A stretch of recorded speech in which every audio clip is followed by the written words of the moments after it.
Bonjour à tous, bonjour Phil. Bonjour Peter. Et bienvenue dans Pitch Please.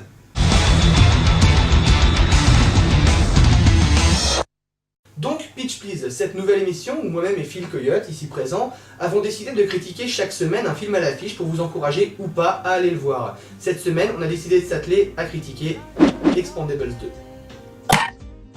Alors Expendables 2, on a quand même affaire là dans ce film à une bonne grosse avalanche de clichés.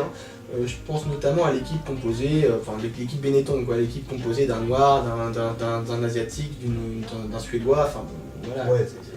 Et c'est vrai que, ayant vécu dans les années 90, on retrouve plein d'acteurs qu'on a connus et souvent adorés. Des icônes de l'époque qui nous donnaient énormément de plaisir dans des films tous connus comme les Die Hard, L'Arme Fatale, Terminator, les Rambo. Tout ça, c'est des trucs avec lesquels on a grandi et finalement il y a un plaisir à voir ça revenir. Oui. Maintenant, le problème dans tout ça, c'est le scénario, quoi.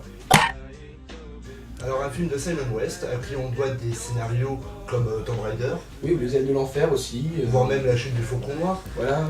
Donc, souvent des films avec un scénario, on va dire, assez post-it. Oui, on sait que le réalisateur n'a pas tout misé sur un scénario à rebondissement. On sait très bien qu'on a affaire à la lutte du bien contre le mal, du blanc contre le noir, très manichéen, avec une fin, genre le bad guy va mourir, les méchants vont rentrer, des héros et du pitroula, vas-y on fait la fête quoi. Donc, Voilà, point. Pour ce qui est des musiques, et là c'est votre domaine. Oui, là c'est mon domaine. Alors les musiques, je trouve qu'elles sont plutôt sympathiques malgré quand même, bon le fait est que...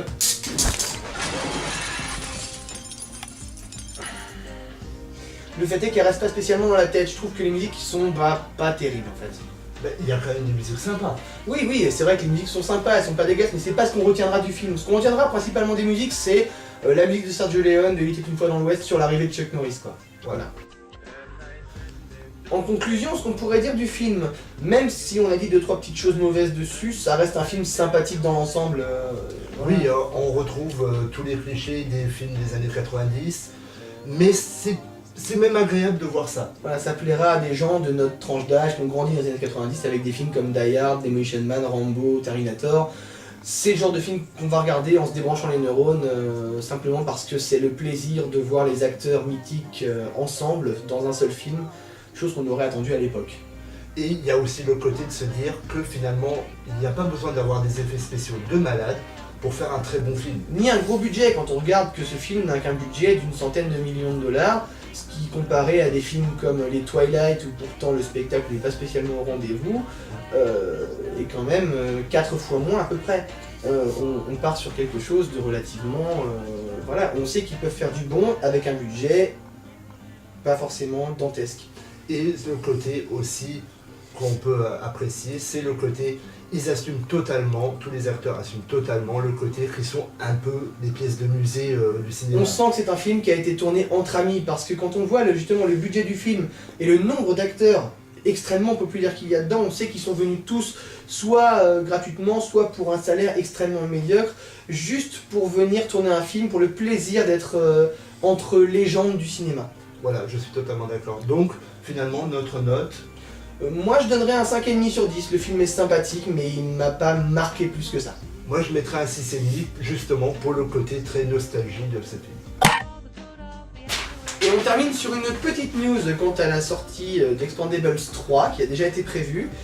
On aurait quand même affaire à un énorme casting, déjà que la différence de budget entre le premier et le deuxième était très peu. On peut s'attendre à un troisième avec un budget nettement supérieur quand on voit que des acteurs ont confirmé comme Steven Seagal, Jackie Chan. Jackie Chan est en discussion, tout comme Nicolas Cage, Wesley Snipes, Harrison Ford, John Travolta, Clint Eastwood, et Jean-Claude Van Damme aurait émis l'hypothèse d'un retour. Voilà. Donc peut-être un 3 qui sera un peu à la manière d'un Ocean's Eleven, mais de bourré de version testostérone. d'action, voilà, exactement. Et on n'oubliera quand même pas la dernière petite chose qu'on avait peut-être oublié de dire dans les clichés, c'est que Jean-Claude Van Damme avait quand même le nom de Claude Villain. Oui. Pour jouer le méchant, je trouve que c'est quand même parfait. Oui, et totalement dans le truc, quoi. Dans la lignée du film, basé sur des clichés, fait pour le plaisir des spectateurs.